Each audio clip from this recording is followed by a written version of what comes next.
नमस्कार दोस्तों, आज का हमारा टॉपिक है मानव विकास सूचकांक। छोटा सा टॉपिक है लेकिन बेहद इंपॉर्टेंट टॉपिक है।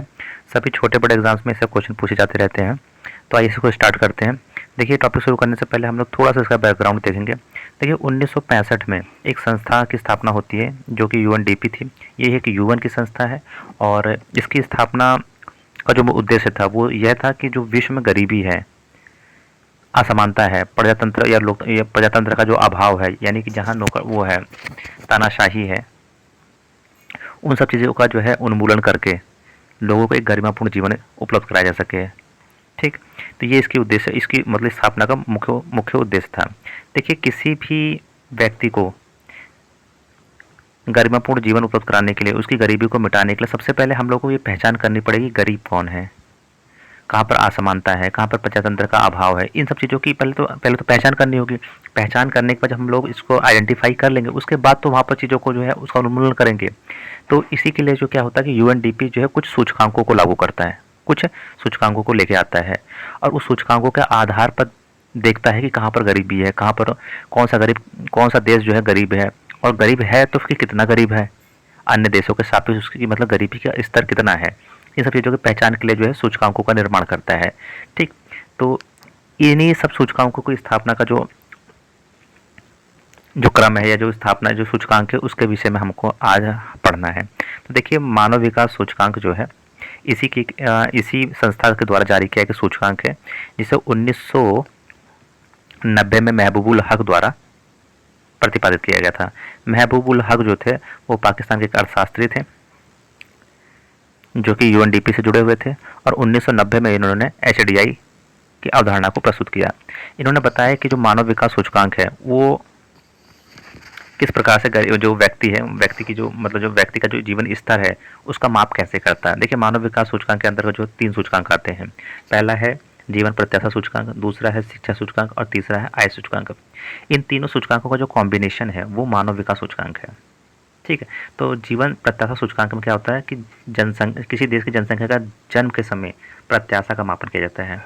और शिक्षा सूचकांक में स्कूल अवधि के औसत वर्ष देखे जाते हैं और स्कूल अवधि के अनुमानित वर्ष देखे जाते हैं। शिक्षा सूचकांक में दो सूचकांक हम लोग, ये 2 चर जो होते हैं हम लोग देखते हैं, औसत वर्ष और अनुमानित वर्ष। आय सूचकांक में क्या होता है, क्रय शक्ति क्षमता पीपीपी के आधार पर प्रति व्यक्ति सकल राष्ट्रीय आय जीएनआई पर कैपिटा से इसका जो किसी व्यक्ति मतलब आय सूचकांक में क्या होता है, किसी देश की क्रय शक्ति क्षमता के आधार पर सकल राष्ट्रीय आय प्रति व्यक्ति का मापन किया जाता है। और इन तीनों सूचकांकों के आधार पर जो मानव विकास सूचकांक की स्थापना की जाती है। ठीक, नोट देख लेते हैं। जो एचडीआई है, ह्यूमन डेवलपमेंट इंडेक्स है, जैसा कि हम लोग जानते हैं कि एचडीआई जो रिपोर्ट है वो यूएनडीपी के द्वारा प्रतिवर्ष जारी किया जाता है। और एचडीआई रिपोर्ट का जो मान होता है, जिसे एचडीआई रिपोर्ट जो है तैयार की जाती है, उसमें क्या होता है, विभिन्न देशों का स्कोर कार्ड तैयार किया जाता है। ठीक है, और उस स्कोर कार्ड को तैयार करने के बाद फिर एक रैंकिंग बनाई जाती है। तो वो जो स्कोर कार्ड होता है उसमें प्रत्येक देश का जो स्कोर होता है वो हमेशा 0 से लेके 1 के बीच में होता है, 0 से लेके 1 के बीच में होता है। ठीक, यही चीज़ बताया जा रहा है कि जो एचडीआई रिपोर्ट का जो उच्चतम मान होता है वो 1 होता है और जो निम्नतम मान होता है वो 0 होता है। ठीक है, ये तो एक सूचकांक हो गया, मानो यूएनडीपी के द्वारा जारी किया जाने वाला एक सूचकांक है एचडीआई। और दूसरा सूचकांक उन्होंने निर्धनता सूचकांक को जो है जारी किया है। देखिए, यूएनडीपी ने सर्वप्रथम 1997 में जो है मानव विकास रिपोर्ट में मानव निर्धनता सूचकांक एचपीआई को प्रस्तुत किया। तब से जो है यूएनडीपी इसे प्रतिवर्ष जारी करता है।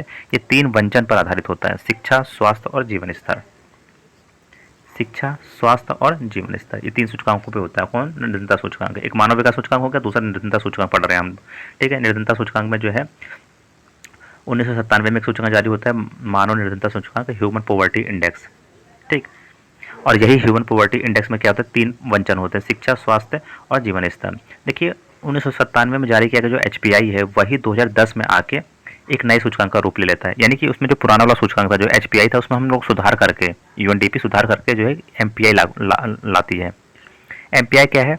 मल्टी डायमेंशनल पॉवर्टी इंडेक्स, बहुआयामी निर्धनता सूचकांक को जो है हम एमपीआई कहते हैं। देखिए, जो एमपीआई था वो एचपीआई ही था, लेकिन एचपीआई में थोड़ा सा सुधार कर दिया गया, थोड़ा सा एचपीआई को जो विस्तार लाया गया, जिसमें जो 3 वंचन थे, इन 3 वंचनों का थोड़ा सा विस्तार कर दिया गया। इन 3 वंचनों के आधार पर हम लोगों ने 10 वंचनों का जो है उपयोग किया जाने लगा। उसके बाद जो है 10 व्यंजनों का जब उपयोग किया जाने लगा वही जो है एमपीआई बन गया। ठीक है, एमपीआई जो है लाया गया था 2010 में। अब एमपीआई में देखिए वहाँ भी स्वास्थ्य था, यहाँ भी स्वास्थ्य है। यहाँ पर क्या गया, बाल मृत्यु दर और पोषण 2 नए सूचकांक ले आए गए, 2 नए वंचन ले आए गए। उसके बाद स्कूली शिक्षा में जो है, पहले स्कूली शिक्षा था, स्कूली शिक्षा में 2 ले आए गए, स्कूलिंग वर्ष लाया गया और स्कूल में उपस्थिति। जीवन स्तर में जो है 5 सूचकांकों को बढ़ा दिया गया, विद्युत, स्वच्छता, पेयजल और आवासीय फर्श, परिसंपत्ति और भोजन हेतु ईंधन। ये 5 सूचकांकों को जो है जीवन स्तर में बढ़ा दिया गया। इस प्रकार से एमपीआई में जो है 10 सूचकांक हो गए। ठीक, ये 2 सूचकांक हो गए। 2 सूचकांकों के बाद हम लोग पढ़ते हैं रिमार्क। देखिए ये तो जो है यूएनडीपी के द्वारा 2 सूचकांक जारी किए गए, लेकिन 1972 में भूटान ने सकल राष्ट्रीय सुख को प्रगति का सूचक चुना। देखिए अभी तक क्या हो रहा था ना कि जो भौतिक उन्नति थी, किसी भी देश की जो भौतिक उन्नति थी उसी को जो है वास्तविक उन्नति समझा जाता था, उसी को जो है खुशहाली का मापक समझा जाता था। जबकि ये देखा गया है कि जो देश उन्नत है, जो विकसित देश है, वहाँ पर भी जो है व्यक्ति उतना अधिक खुश नहीं है। वहाँ पर भी जो है अवसाद के पेशेंट, मतलब वहाँ पर भी अवसाद के जो लोग जो है अवसाद में जीते हैं। लोगों के अंदर फ्रस्ट्रेशन देखा गया, लोगों के अंदर आत्महत्याएं देखी गई। तो जब इस चीज़ को देखा गया तो वहाँ से एक संकल्पना उभर के आई कि जो भौतिक उन्नति है वो वास्तविक उन्नति नहीं है। भौतिक उन्नति के साथ साथ जो व्यक्ति की मानसिक या आध्यात्मिक उन्नति भी जरूरी होती है। इसी कॉन्सेप्ट को जो है 1972 में भूटान ने अपने यहाँ पर प्रगति के सूचक के रूप में चुना। देखिए भूटान ने 1972 में कहा कि जो सकल राष्ट्रीय सुख है, सकल राष्ट्रीय सुख जो है वो 3 सूचकांकों पर आधारित होगा। पहला क्या है, जीवन संतुष्टि, व्यक्ति अगर जीवन से संतुष्ट है तो खुशहाल माना जाएगा। दूसरा जो है संभावित आयु, उसकी अगर संभावित आयु में जीवन प्रत्याशा को देखा गया, उसकी जो है जीवन आयु कितनी अधिक है, उससे जो है संभावित आयु की गणना की गई। पर्यावरण देखा गया। देखिए पर्यावरण जो है डायरेक्ट और इनडायरेक्ट दोनों ही रूपों में किसी व्यक्ति की खुशहाली में जो है महत्वपूर्ण योगदान देता है। अगर पर्यावरण अच्छा है तो व्यक्ति का स्वास्थ्य अच्छा होगा, अगर व्यक्ति का स्वास्थ्य अच्छा है तो खुशहाल रहेगा, संपन्न रहेगा, खुश रहेगा। तो यहाँ से जो है ना सकल राष्ट्रीय सुख में जो है 3 पैरामीटर लिए गए और ये 3 पैरामीटर थे, जीवन संतुष्टि, दूसरा संभावित आयु और तीसरा पर्यावरण। तो भूटान के द्वारा जो है 1972 में सकल राष्ट्रीय सुख की अवधारणा प्रस्तुत की गई, जिसमें 3 सूचकांक लिए गए। ये भी जो एग्जाम में कई बार पूछा है। इसके बाद हम लोग चलते हैं रिमार्क 2 पे। भारत में सर्वप्रथम, देखिए भारत में सर्वप्रथम एमपी ऐसा राज्य था जिसने मानव विकास रिपोर्ट 1995 में जारी की। ये भी जो है एग्जाम में कई बार पूछा जा चुका है, तो इस फैक्ट को भी देख लिया जाएगा। 1995 में एमपी राज्य द्वारा पहली बार जो है मानव विकास रिपोर्ट प्रस्तुत किया गया। और मानव विकास रिपोर्ट की जो संकल्पना है वो सबसे पहले 1990 में आई थी। किसके द्वारा लाई गई थी, महबूबुल हक। और महबूबुल हक कहाँ के अर्थशास्त्री थे, पाकिस्तान का अर्थशास्त्री थे। तो ये छोटा सा टॉपिक था जिसे हम लोगों ने देखा, लेकिन बेहद इंपॉर्टेंट टॉपिक है, कई बार जो एग्जाम में पूछा जा चुका है।